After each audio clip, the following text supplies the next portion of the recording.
అందరికీ స్వాతంత్ర దినోత్సవ శుభాకాంక్షలు. గౌరవ సంవిధాన్ బచావో కమిటీ, రాజ్యాంగ పరిరక్షణ కమిటీ చైర్మన్ వినయ్ కుమార్ గారి నేతృత్వంలో ఈరోజు ప్రజా సంఘాలు, సివిల్ సొసైటీతో ఒక సమావేశం జరిగింది. ఏ విధంగా రాజ్యాంగ పరిరక్షణ అంశాన్ని ముందుకు తీసుకుపోవాలనే ఉద్దేశంతో చర్చ జరిగింది. మొన్న మధ్యనే ఆ సంఘాలతో కలిసి ఎగ్జిబిషన్ గ్రౌండ్స్లో ఒక విస్తృత స్థాయి సమావేశం ఏర్పాటు చేసుకొని దానికి ఇంటలెక్చువల్ అందరినీ కూడా పిలిచినాం. దాని తర్వాత తదనంతరం కోర్స్ ఆఫ్ యాక్షన్, భవిష్యత్ కార్యాచరణ ఎట్లా ఉండాలనే ఉద్దేశంతో ఈరోజు కూర్చోవడం జరిగింది. నవంబర్ 26 కేంద్రకంగా ఒక పెద్ద బహిరంగ సభతో కూడిన కార్యాచరణ తీసుకోవాలి. దానికి జిల్లా స్థాయిలో అవగాహన కార్యక్రమాలు పెట్టాలని ఒక ఆలోచన. ఒకవైపు కాంగ్రెస్ పార్టీ విచారధారతో సమ్మిళితమైన సంఘాలను, తర్వాత న్యూట్రల్ సొసైటీలో ఉన్న కొంతమందిని కూడా అసోసియేట్స్గా తీసుకొని ఈ యొక్క కార్యాచరణ ముందుకు తీసుకుపోవాలని ఒక ఆలోచన ఈరోజు చేయడం జరిగింది. దాంతోపాటు లేటెస్ట్ బర్నింగ్ ఇష్యూగా ఉన్న ఓట్ చోరీని కూడా అనుసంధానం చేయడం. ఎందుకంటే ఏ విధంగా రాజ్యాంగాన్ని కూలదోసే కుట్రలు చేస్తుందంటే, రాజ్యాంగం ఇచ్చిన 1 ఓట్ 1 వాల్యూ అనే అంశాన్ని ఈరోజు బీజేపీ ప్రభుత్వం ఏ విధంగా తూట్లు పొడుస్తుందో ఆ నినాదాన్ని కూడా ప్రజల్లోకి తీసుకుపోవాలనే ఉద్దేశంతో కార్యాచరణ ఉండాలి అని చెప్పేసి ఈరోజు చాలా మంది మిత్రులు అభిప్రాయపడ్డారు. త్వరలోనే దాని మీద ఓట్ చోరీకి సంబంధించిన అంశంలో పిసిసి ప్రెసిడెంట్ గారిని, తర్వాత ముఖ్యమంత్రి గారిని, ఇతర పెద్దలందరినీ కూడా కలిసి వాళ్ళని ఏ విధంగా ఇన్వాల్వ్ చేయాలనే అంశం మీద కూడా మేము ఈరోజు అనుకున్నాం. ప్రత్యేకించి ఈ కమిటీని తెలంగాణలోనే రాహుల్ గాంధీ గారు, మల్లికార్జున ఖర్గే గారు ఈ కమిటీని కాన్స్టిట్యూట్ చేయడానికి కారణం ఏంటంటే, ఇక్కడ రాజ్యాంగ చైతన్యం కానీ, సామాజిక చైతన్యం కానీ ఎక్కువ ఉన్న ప్రాంతం అవడం. రెండవది, ఇక్కడ గతంలో పనిచేసిన సంఘాలు వాళ్ళతో అసోసియేట్ అయిన తీరును చూసి ఇక్కడ మొట్టమొదటిసారిగా భారతదేశంలో తెలంగాణలో ఈ యొక్క కమిటీని ఏర్పాటు చేయడం. కాబట్టి దీనికి మొడాలిటీస్ కూడా మేమే సెట్ చేసుకోవాల్సిన పరిస్థితి వస్తున్నది. కాబట్టి ప్రతి జిల్లాలో ఈ స్టేట్ స్థాయి నమూనా ఎట్లా ఉంటుందో జిల్లా స్థాయి నమూనాను కూడా ఏర్పాటు చేసి ప్రజా సంఘాలను, కుల సంఘాలను, పౌర సమాజాన్ని అందరినీ కూడా మమేకం చేయాలని ఒక ఆలోచన చేస్తున్నాం. ఎందుకంటే వాళ్ళ యొక్క ఆర్ఎస్ఎస్, బీజేపీ యొక్క ఆలోచన 100 సంవత్సరాల ఆర్ఎస్ఎస్ ఏర్పాటు తర్వాత రాజ్యాంగాన్ని ఏ విధంగా డెఫ్యూజ్ చేయాలనే ఒక కుట్ర వాళ్ళ అంతర్లీనంగా ఉన్నది. ఈరోజు రాహుల్ గాంధీ గారు మాట్లాడిన దానికి, ఒక ప్రతిపక్ష నాయకుడు మాట్లాడిన దానికి ప్రధానమంత్రి గారు మాట్లాడట్లేదు, ప్రభుత్వం మాట్లాడట్లేదు. ఈసీ పొలిటికల్ కామెంట్స్ చేస్తున్నది.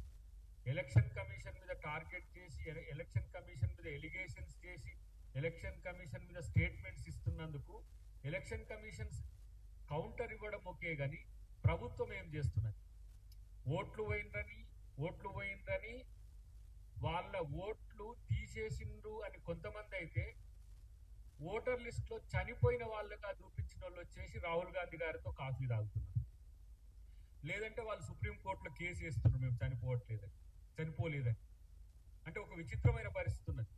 ఇది ప్రజాస్వామ్య హననం జరుగుతున్న పరిస్థితిలో ఈ సంవిధాన్ బచావో కమిటీకి ఒక బృహత్తరమైన బాధ్యత ఉంది.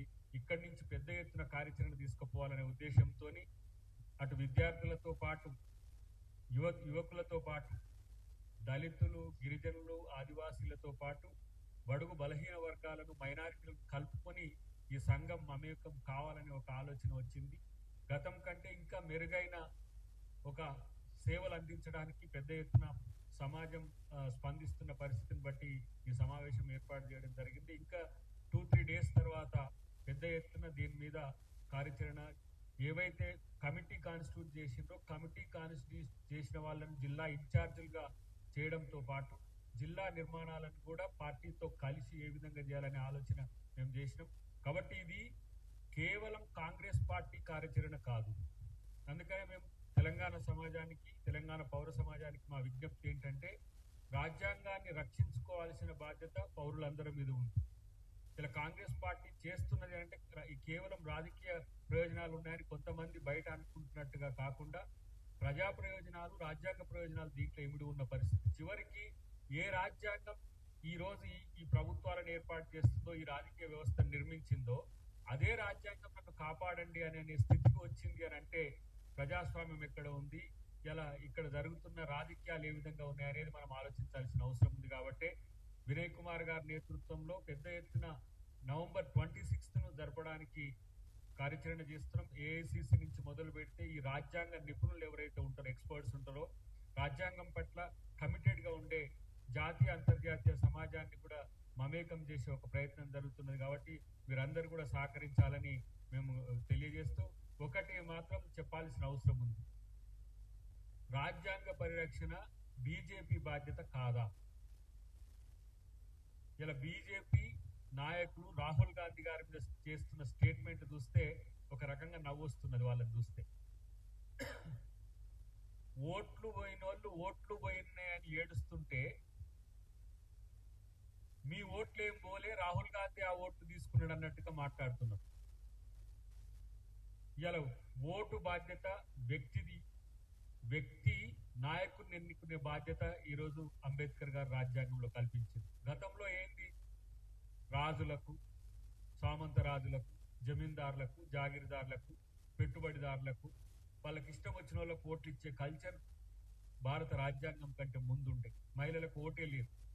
కానీ అలా ఆ ఓటును చోరీ చేయడానికి బీజేపీ ప్రభుత్వం, అంటే ప్రజలతో గెలవలేక ప్రజల ఓట్లను తన అధీనంలోకి తెచ్చుకొని ఎట్లా గెలవాలనో, ఎక్కడ తగ్గిస్తే గెలుస్తారో, ఎక్కడ పెంచితే గెలుస్తారో, ఎక్కడ తీసేస్తే గెలుస్తారో అనే ఒక సూత్రాన్ని పట్టుకొని ఒక పెద్ద విధ్వంసం భారతదేశంలో సృష్టిస్తున్న పరిస్థితిలో ఈ సంఘం యొక్క బాధ్యత, రాజ్యాంగ పరిరక్షణ కమిటీ యొక్క బాధ్యత మరింత ఎక్కువగా ఉండే అవకాశం ఉంది. కాబట్టి ఈ 100 రోజుల కార్యక్రమాన్ని త్వరలోనే మళ్ళీ ప్రకటిస్తూ, ప్రత్యేకించి ఈ రాష్ట్రంలో మా ముఖ్యమంత్రి గారితో పాటు, పిసిసి ప్రెసిడెంట్ గారితో పాటు ప్రతి ఒక్కరిని కూడా ఈ కార్యక్రమంలో మేము భాగస్వామ్యం చేస్తామని చెప్పి తెలియజేస్తూ థ్యాంక్ యూ వెరీ మచ్.